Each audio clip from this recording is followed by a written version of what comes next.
everybody, it's day 4. We just tested out a new mic and the sound didn't always work.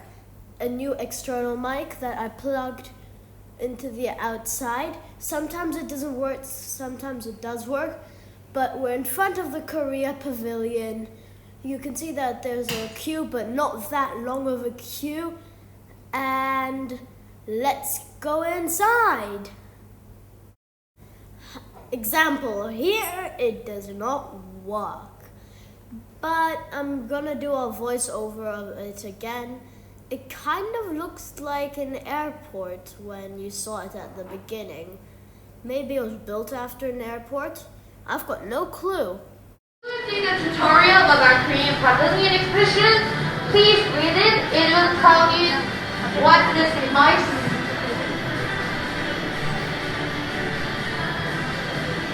The screw will automatically change when you go to the upstairs. Since the COVID-19 issue, we will move all together. So please do not move individually. If you see the black background,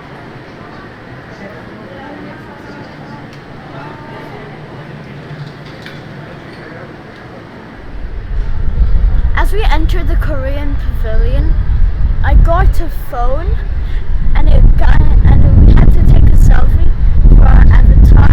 You can put in your name. I put my Yan the Man in. And this phone, as you can see here, it guides us all around the Korean Pavilion and shares us information.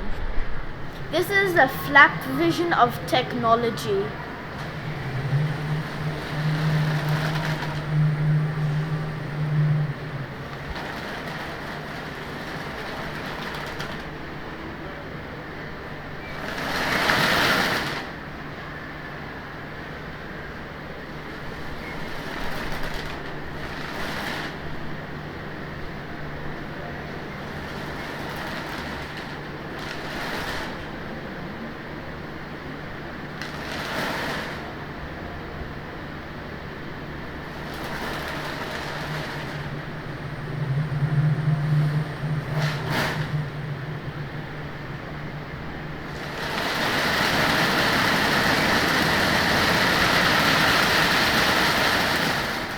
This QR code, and now I don't know if you can see it, but on the phone you can see an air taxi delivering people.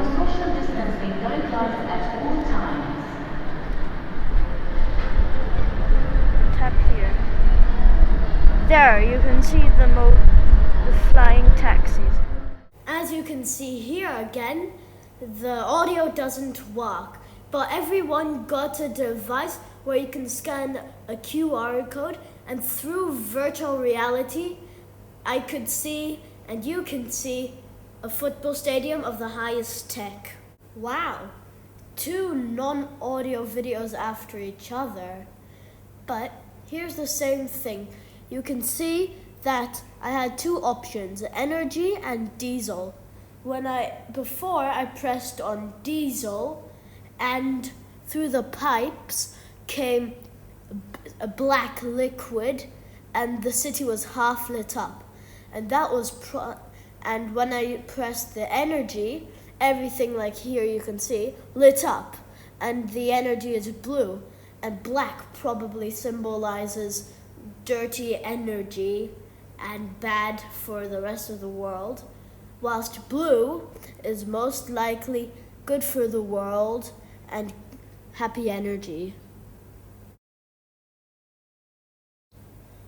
Come on, a 3rd video without audio, but never mind that. Here you could see the pole, and on the bottom of that there's a viewing platform for when there's enough people. It will go to the top and you can see the whole of the massive expo. It'll soon go up and their cables are super duper strong. Hi everybody, we just finished the Korean Pavilion. I've got my stamp here, and my favorite part of the Korean Pavilion was when we were at the end. We got to sit on beanbags and we watched a movie about how about the old Korea and the new Korea, and about how Korea uses its technology. And it was very, very techy, and you could scan QR codes, and you could get 3D, like on the phones that we had, we could get 3D pictures of what their ideas were doing in the future. Here is the viewing platform going all the way up to the top. Finally, lucky that we were at the Korean pavilion and that we're not inside. And it's still going up a bit, and you can see the bottom of it. And if I can show you, you might be able to see all the powerful and thick strings to help it go up and down. And you can see that there's a little garden on top. You can see one tree, and soon it'll come back down. Hi everybody, we've just finished with the mobility district. Before we're going to the opportunity district, I quickly want to go through the pavilion for where I live, Malaysia.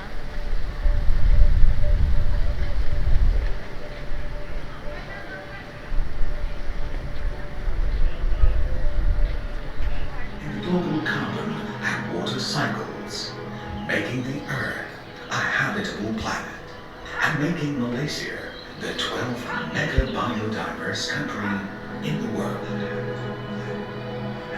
In 1992, when the world united to address the emerging ecological crises at the United Nations Conference on Environment and Development, or better known as the Rio Earth Summit, Malaysia boldly pledged to maintain at least 50% of its landmass as forest and tree cover.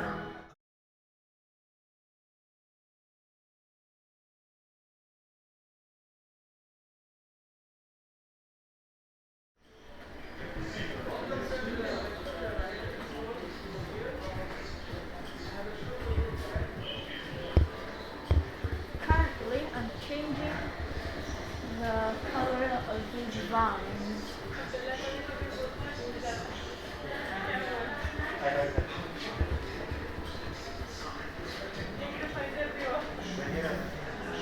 As forest and tree cover, a visual contribution to maintain fossils and forest for the world.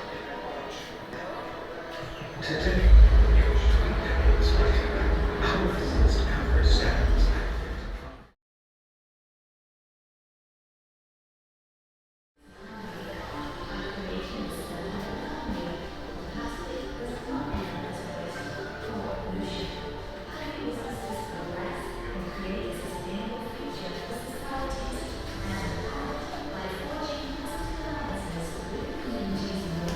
Good afternoon, ma'am. Welcome to the Canopy 4 brought to you by Petronas. Our show has started. You may proceed here. Thank you. Doing the right thing, the right way, matters to us in upholding strong governance mechanisms and ethical business practices. Our innovations are made with advanced technologies, pervasive digitalization, and people who are passionate about progress. Malaysia is the 12th mega biodiversity country in the world. Wow, wow, wow. Malaysia had a lot about the rainforest.